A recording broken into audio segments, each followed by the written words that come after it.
Hello friends, welcome to my channel. आज आपका हमारे चैनल में फिर से स्वागत है। तो फ्रेंड्स, आज हम लेके आए हैं केमिस्ट्री का चैप्टर नंबर 1। अगर आपको फिजिक्स का कोई मैटर देखना है तो हमारी वीडियो को देख सकते हैं हमारे चैनल पर जाकर। तो उसके लिए आपको हमारी वीडियो को लाइक करना पड़ेगा, शेयर करना पड़ेगा और कमेंट करना भी पड़ेगा। अगर आपको ऐसी और वीडियो देखनी है तो हमारे चैनल को सब्सक्राइब कर दो और सब्सक्राइब करने के बाद बेल आइकन पर भी प्रेस ज़रूर करें। तो चलिए चैप्टर शुरू करते हैं। केमिस्ट्री का चैप्टर का नाम है हमारा मैटर इन और सराउंडिंग्स। हमारे चारों ओर जो मैटर है उसके बारे में आज हम पढ़ेंगे। तो देखिए मैटर क्या होता है। What is matter? Anything which occupies space and has mass is called matter. कोई भी जो स्पेस में है वो मास रखता है तो वो हमारा क्या कहलाता है? मैटर कहलाता है। अगर हम सेकंड वे में समझें तो उसे हम इस तरीके से भी शो कर सकते हैं, there are made up of particles, जो पार्टिकल्स के द्वारा बनाया हुआ है। और अगर हम इसके एग्जाम्पल की बात करें तो एग्जाम्पल में सॉइल होता है, water, air, chair and metal. तो इसी तरीके से हम इसके एग्जाम्पल से इसको समझ सकते हैं। मैटर आपने देखा। तो चलिए अब बात करते हैं classification of matter as solids, liquids and gases. 3 forms है। देखिए पहला है आपका फॉर्म जो है सॉलिड। तो उसमें देखेंगे हम सॉलिड की एक शेप हमने दिखाई गई है कि ये एक ब्रिक है, ईंट है ये एक। तो ये किस फॉर्म में होती है? सॉलिड की फॉर्म में। तो देखेंगे this brick is a solid. First topic अगर हम बात करें, solid have a fix shape and A fix volume. ये फिक्स शेप की होती है और फिक्स इसकी वॉल्यूम होती है, ये कोई इसमें चेंज नहीं हो सकता। सेकंड पॉइंट है सॉलिड डू नॉट फ्लो। तो जो सॉलिड होता है वो फ्लो नहीं हो सकता। Solid have high densities. जो सॉलिड होती हैं सबकी हाई डेंसिटीज़ होती हैं। दे आर हैवी, वो बहुत ही हैवी होते हैं। अगर हम बात करें एक सॉलिड की तो हम इस तरीके से भी बता सकते हैं कि इसकी डेफिनेट शेप होती है और डेफिनेटिव वॉल्यूम होती है। तो एक पॉइंट ये भी बन जाता है, ए solid has a definite shape and a definite volume. तो चलते हैं हम लिक्विड की प्रॉपर्टीज़ पर। तो चलिए देखिए अब बारी आती है लिक्विड की।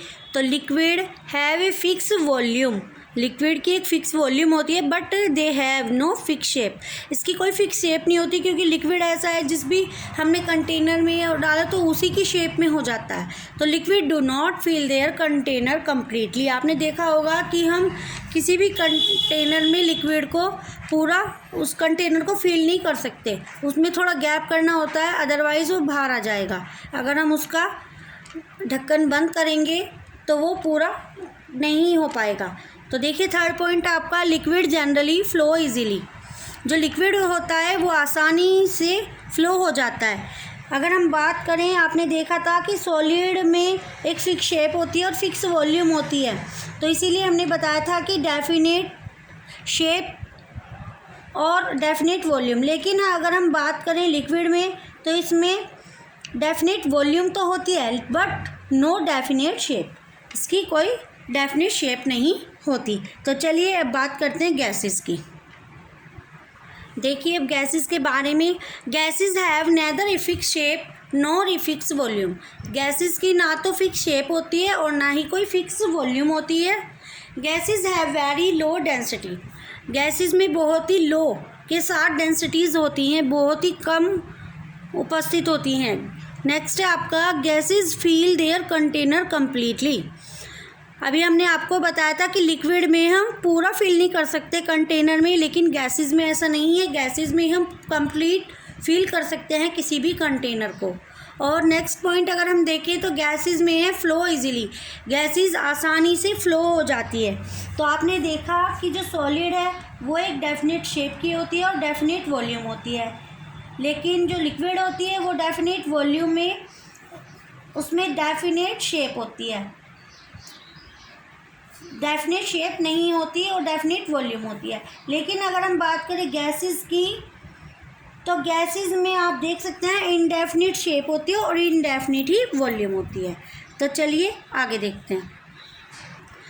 देखिए आपके सामने 3 शेप्स दिखाई गई हैं, सॉलिड, लिक्विड एंड गैसेस। तो हम देखेंगे इन पार्टिकल्स के द्वारा किस तरीके से हम सॉलिड की शेप को और लिक्विड में और गैसेस में आपको कैसे डिटेल में बताएंगे। तो देखिए फर्स्ट है आपके सामने सॉलिड। तो सॉलिड में आप देख रहे हैं कि किस तरीके से ये पार्टिकल है, इनमें बहुत ही कम डिफरेंस है, इन दोनों के बीच में बहुत पास पास रखे हुए हैं। तो हम क्या बोल सकते हैं कि a solid has a fix shape because the particles of a solid are closely packed. एक दूसरे से बहुत ही क्लोज है, वो दोनों अटैचमेंट हो रहे हैं। तो हम इस तरीके से बोल सकते हैं कि इनकी एक फिक्स शेप होती है। आप समझ रहे हैं? तो ऐसी तरीके से हम बोल सकते हैं ए solid has a fix volume, इनकी फिक्स ही वॉल्यूम होती है। अगर हम बात करें लिक्विड में तो आप देख रहे हैं कि जो पार्टिकल्स हैं वो एक दूसरे के बहुत गैप में हैं। तो in liquid the particles are close together but they are not as close as in solid. लेकिन सॉलिड की तरह नहीं दिख रहे वो, जैसे सॉलिड में तो बिल्कुल ही आप देख रहे हैं कितना चेंज आ रहा है सॉलिड की फॉर्म में और लिक्विड में। तो इस तरीके से हम बोल सकते हैं a liquid does not have a fix shape, उसकी कोई फिक्स शेप नहीं है। A liquid has a fix volume, लेकिन उसकी जो वॉल्यूम है वो फिक्स है। तो बात करते हैं अब गैसेस की। तो गैसेस के बारे में हम देखेंगे। देखिए आप इस तरीके से समझ सकते हैं गैसेस को। The particles are much farther apart from one another as compare to solid and liquid. अगर हम इनकी तुलना में बात करें तो सॉलिड और लिक्विड के कंपेयरिंग में तो जो पार्टिकल्स हैं वो गैसेस के वो मच फार्दर हो रहे हैं। एक पार्ट जो है उसका दिख रहा है आपको कितना डिफरेंस है इन दोनों से। तो इसी तरीके से हम आपको गैसेस के बारे में बता सकते हैं। A gas does not have a fix shape. Second अगर बात करें a gas does not have a fix volume. अब बात करते हैं प्लाज्मा एंड बोस-आइंस्टीन कंडेंसेट। देखिए प्लाज्मा क्या होता है? The state consist of super energetic particles. इसका मतलब ये है कि ज़्यादा से ज़्यादा एनर्जी देना ही एक प्लाज्मा है, या फिर हम ये भी बोल सकते हैं सुपर एनर्जी के साथ जो दिया जाता है वो एक प्लाज्मा का काम करता है। फॉर एग्ज़ाम्पल की अगर हम बात करें सन, क्योंकि सन में बहुत एनर्जी होती है आप देखते ही हैं, तो इस तरीके से वो एक प्लाज्मा का एग्जाम्पल हो सकता है। सेकंड अगर हम बात करें तो ये है आपका बोस-आइंस्टीन कंडेंसेट। तो देखिए इसकी शॉर्ट फॉर्म है BC। The BC is form by cooling A gas off extremely low density. बहुत ही कम डेंसिटी के साथ about 100,000 the density of normal air,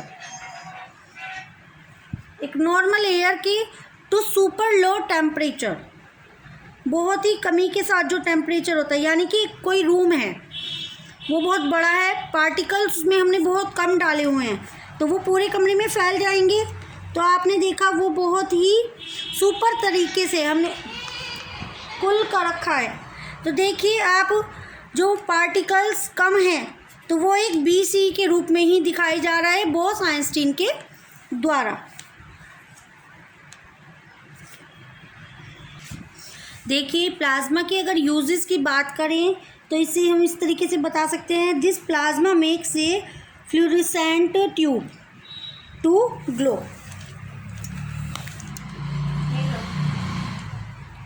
अगर डिस्कवर की बात करें 1920 में डिस्कवर हुआ था, और किसके द्वारा हुआ था? ये साइंटिस्ट थे सत्येंद्र नाथ बोस, SN बोस आप देख रहे हैं। तो चलिए अब आगे चलते हैं। देखिए LPG की जो फुल फॉर्म होती है लिक्विफाइड पेट्रोलियम गैस, और सेकंड आपका CNG है कंप्रेस्ड नेचुरल गैस। अगर हम कॉमन यूनिट की बात करें कि टेम्परेचर की कॉमन यूनिट क्या होती है तो देखिए इसमें 3 फॉर्म्स है। एक होता है सेल्सियस, आपने देखा डिग्री C दिखाया हुआ है इधर। देखिए सेकंड है केल्विन, इसमें हमने डिग्री नहीं दिखाई है ना, इसमें होती, लेकिन जो थर्ड है फ़ारेनहाइट, इसमें डिग्री होती है। तो आपको ध्यान रखना है कि सेल्सियस और फ़ारेनहाइट में हम डिग्री का शो करा हुआ है और केल्विन में नहीं। तो चलिए इसके फॉर्मूले पर चलते हैं।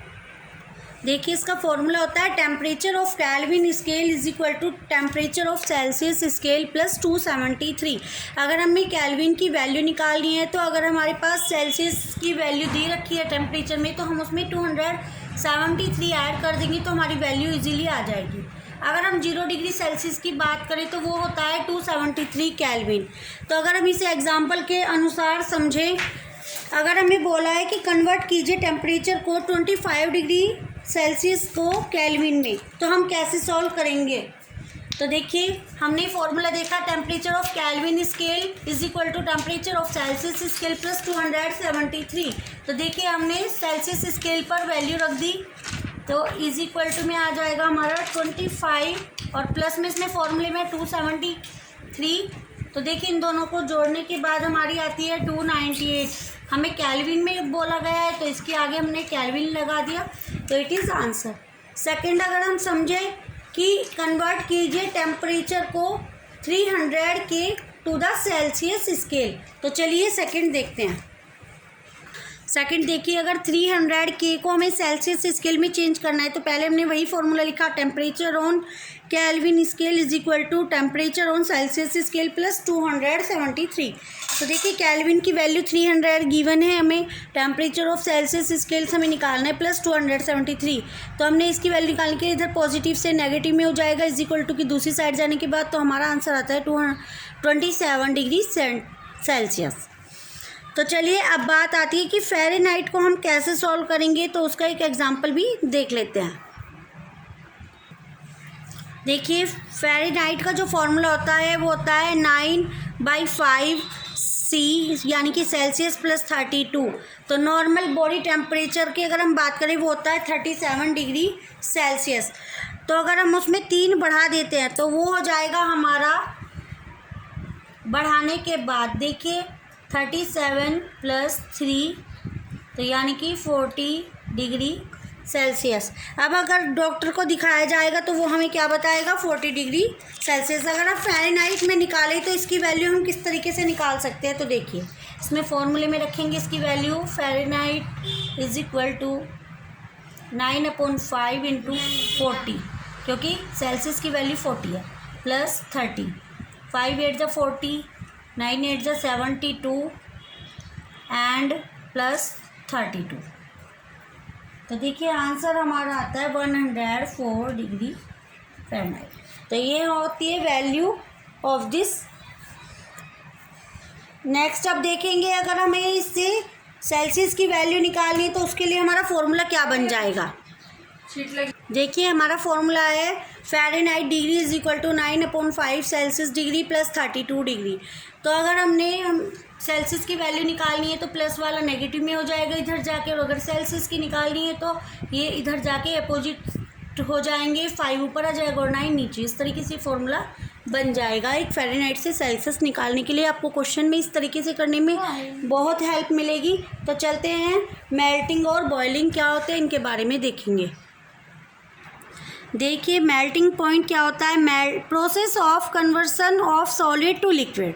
जो प्रोसेस होता है कन्वर्शन करने का सॉलिड से लिक्विड में on heating at melting point, वो हमारा एक मेल्टिंग पॉइंट कहलाता है। मेल्टिंग पॉइंट पर, तो चलिए, मेल्टिंग पॉइंट क्या होता है, the temperature at which given solid start melting.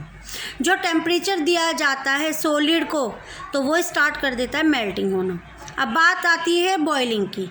Process of conversion of liquid to gas, liquid से गैस में बदलने के लिए जो हीटिंग दी जाती है वो एक बॉइलिंग पॉइंट पर, तो वो हमारा बॉइलिंग कहलाता है।